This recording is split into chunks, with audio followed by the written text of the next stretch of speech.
Hello friends, welcome begin my new video.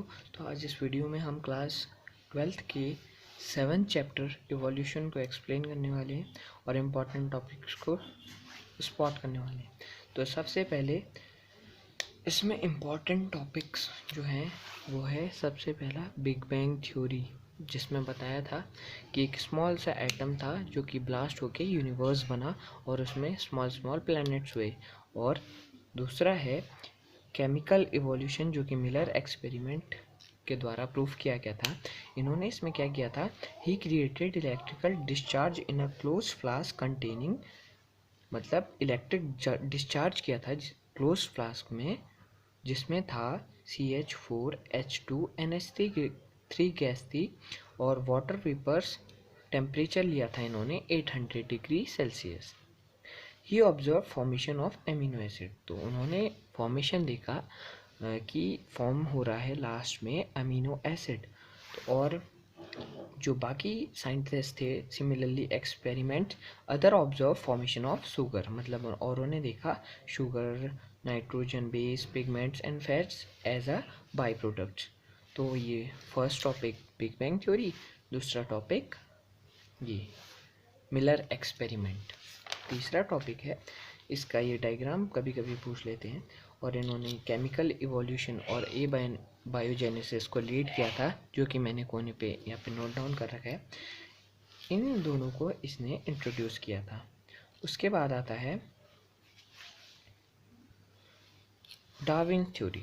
Darwin theory क्या कहती है कि रिप्रोडक्शन ऑफ द फिटेस्ट, मतलब सर्वाइबिलिटी ऑफ द फिटेस्ट, जो इस यूनिवर्स में सर्वाइव फिट होगा वही जो है आगे सर्वाइव करेगा।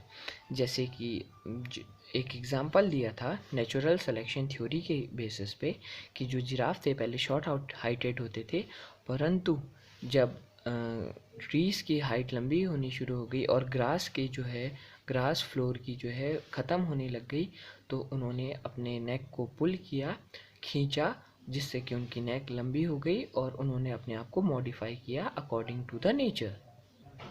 अगला टॉपिक है होमोलॉजी एंड एनालॉजी।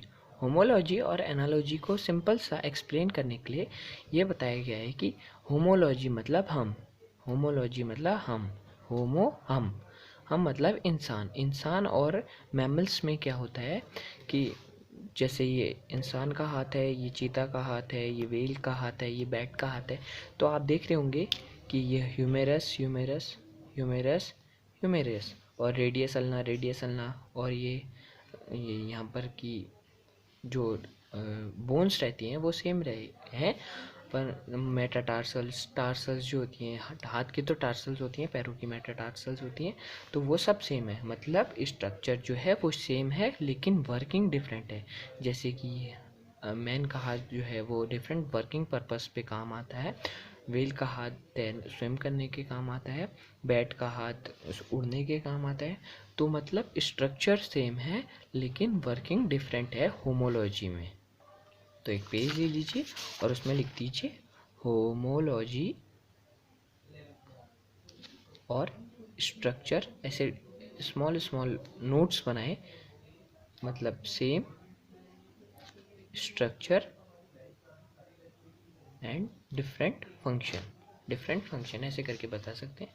और इसको हम याद कैसे करेंगे कि होमोलोगस है तो डाइवर्जेंट इवोल्यूशन होगा, एनालोगस है तो कन्वर्जेंट इवोल्यूशन होगा। इसके लिए सिंपल आप ऐसे याद कीजिए, एच डी मूवीज़ तो आप सभी देखते होंगे, होमोलोगस और डाइवर्जेंट इवोल्यूशन। और दूसरा है एनालोगस ऑर्गन और कन्वर्जेंट इवोल्यूशन। एसी रूम में कभी सोए हैं? एसी का नाम सुने?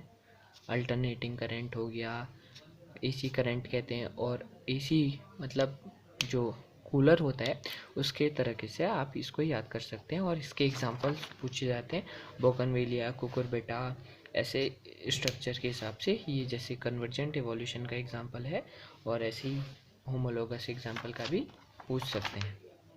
अगला है natural selection theory. Natural selection theory के बेसिस पे ये बहुत बड़ा इम्पॉर्टेंट टॉपिक है मॉथ का। इसके हमेशा एक क्वेश्चन आता है कि पहले जो थे वाइट कलर मॉथ जो थे, यहाँ पर लिखा है जैसे कि आप देख सकते हैं, जैसा कि आप देख सकते हैं that there were more white wing moth on trees than dark wing, मतलब पहले के ज़माने में वाइट विंग मॉथ जो है वो ज़्यादा होते थे। क्यों? क्योंकि लाइकेंस के कलर की वजह से इनका कलर दिखता नहीं था। पर जैसे ही इंडस्ट्रियलाइजेशन 1920 में स्टार्ट हुआ तो क्या हुआ, बैकग्राउंड का कलर डार्क होना शुरू हो गया, जिससे कि डार्क कलर वाले की सस्टेनेबिलिटी ज़्यादा हो गई और वाइट विंग्ड मॉथ की कम हो गई, जिससे कि उनको प्रेडेटर्स खा नहीं पाए। तो ये था मौत का एक छोटा सा एक्सप्लेनेशन है जो कि नेचुरल सिलेक्शन थ्योरी के एग्जांपल को एक्सप्लेन करता है। और अगला है एडेप्टेटिव रेडिएशन। एडेप्टेटिव रेडिएशन क्या कहता है, इसमें आपको फ्लो चार्ट के बेसिस पे भी पूछा जा सकता है। एडेप्टेटिव रेडिएशन होता है अ प्रोसेस ऑफ इवोल्यूशन, क्योंकि इवोल्यूशन चैप्टर चल रहा है तो ये एक प्रोसेस है इवोल्यूशन की ऑफ डिफरेंट स्पीसीज़ की है। गिवन जोग्राफिकल एरिया, एक ही जोग्राफिकल एरिया रहेगा। स्टार्टिंग फ्रॉम अ पॉइंट, मतलब उनका एंसेस्ट्री सेम रहेगी। Starting from a point and laterally radiating to other areas, मतलब जैसे एक चिड़िया है, चिड़िया ने बच्चे दिए, चिड़िया उसी हैबिटेट में है, बच्चे जो है उड़ के डिफरेंट हैबिटेट्स में according to their habitat, according to their wellness जो है अपने अपने हैबिटेट्स में चले गए और उसी हिसाब से चेंजेस आ गए। एक का लॉन्ग पीक है, एक का शॉर्ट पीक है। तो इसी हिसाब से मार्सुपियल रेडिएशन का भी एग्जांपल्स यहाँ पे दिए गए हैं, जो कि इसके एग्जांपल फ्लो चार्ट में पूछे जाते हैं। जैसे कि ये एडेप्टेटिव रेडिएशन होता है, इसमें दो मतलब एग्जांपल जो हैं वो पूछे जाते हैं। इसमें आप क्या कीजिए, मार्सुपियल मोल और मोल का एक एग्जांपल दे दीजिए और दूसरा वोल्फ और टस्मानियन वोल्फ का दे दीजिए। मोल, मार्सुपियल मोल MM, मोल दोनों MM है, और इसमें आप दे दीजिए वोल्फ और टस्मानियन वोल्फ, सिंपल सा इजी।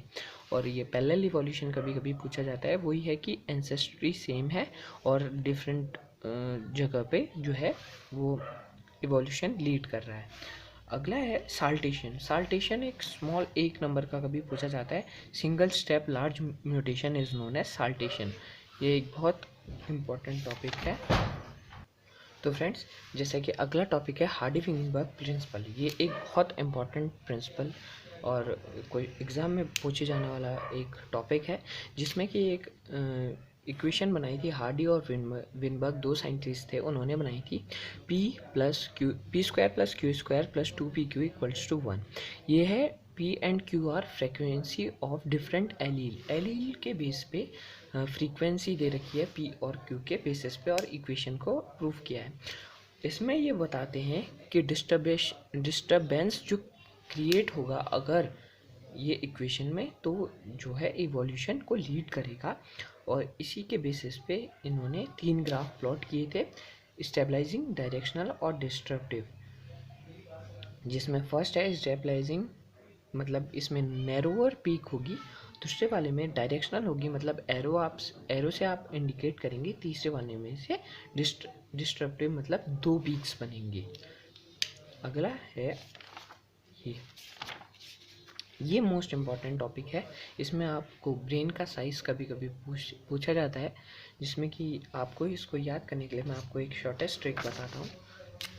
डॉक्टर रामा ऑस्ट्रेलिया से होमो हैबिटेट, ऐसे मैं आपको सिंपल सा बताता हूँ। डॉक्टर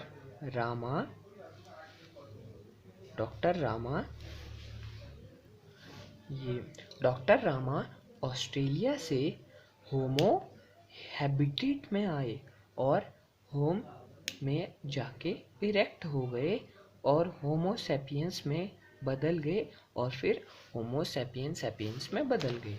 इसको आप ऐसे इंडिकेट करेंगे, डॉक्टर मतलब ड्रायोपिथिकस,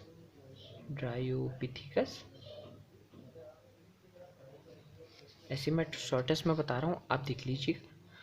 डॉक्टर रामापिथिकस आप लिखेंगे। तीसरा है ऑस्ट्रेलोपिथिकस, मतलब ऑस्ट्रोपिथिकस। डॉक्टर रामा ऑस्ट्रेलिया से होमो हैबिटेट में आए, होमो हिबिलस।